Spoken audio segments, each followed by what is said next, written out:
Welcome back, ball fans. We'd like to thank you for joining us today. We do appreciate you guys stopping by and watching and talking a little UT football with us. Today we're going to do a revised episode on our season prediction. And we'd love to hear what y'all think, what we might have going forward as well. Yeah, you've seen a third of the season so far. What do you think our regular season record will be at the end of the year? Just put it in the comments and we'd like to discuss it with you. Yeah. Wherever you listen throughout the world, it's football time in Tennessee. At the beginning of the season, we both predicted 10-2. Kim thought we'd probably lose to Alabama and Georgia. I thought we would beat one of those teams and lose to somebody we probably shouldn't. And I thought maybe Milton's inconsistencies might be what get us on that. But what is your thoughts now, Tim? Well, going back to our preseason predictions, Bob, we had an episode 2 where we talked about our offensive line last year really not being as good as what we thought it was, even though we had the best player in the offensive line in the country probably on our team last year. We still didn't get enough push in the running game, and we gave up way too much pressure and sacks. Yeah. And we was concerned with Milton being able to escapability on that right there.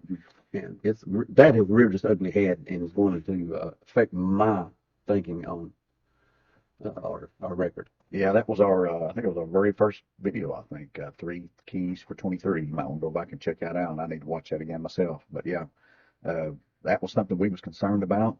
We felt like the offensive line was just good enough to get us by last year. And we talked about the reasons why in that video. And it has been not good enough. Well, we lost Mays, who, if you guys that have VolQuest, Brent Hubbs made a statement earlier this year that they needed to put Cooper Mays in bubble wrap. Mm-hmm. And I think he jinxed them at that point because it wasn't just a week or so later that he had to have his hernia surgery. Right. And because he felt he was the most irreplaceable guy on the team simply because of what you had behind him. Yeah. And it's been pretty pathetic. I mean, I don't know if I say pathetic or prophetic. I'm not sure, but both of them probably, in this instance, probably is accurate. But, I'm going to say my head's going to tell me 8-4. My heart's going to tell me 9-3, simply for the fact that the rest of the conference, Bob, has as many issues as we do. That is true. This is probably the weakest I've seen the conference in a long time.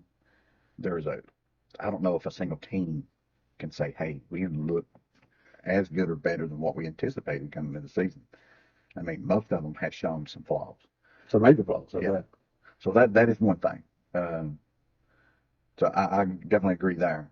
And so going into the season, I thought 10-2. I'm gonna go with 8-4 now. I just think the offensive line issues is going to get us.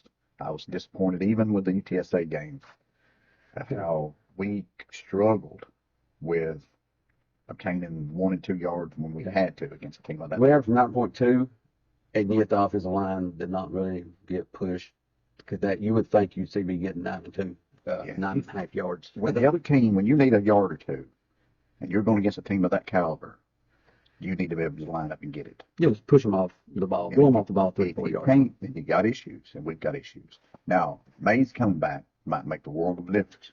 I do believe it's going to make a huge mental difference. Hopefully he's physically. He's back this week.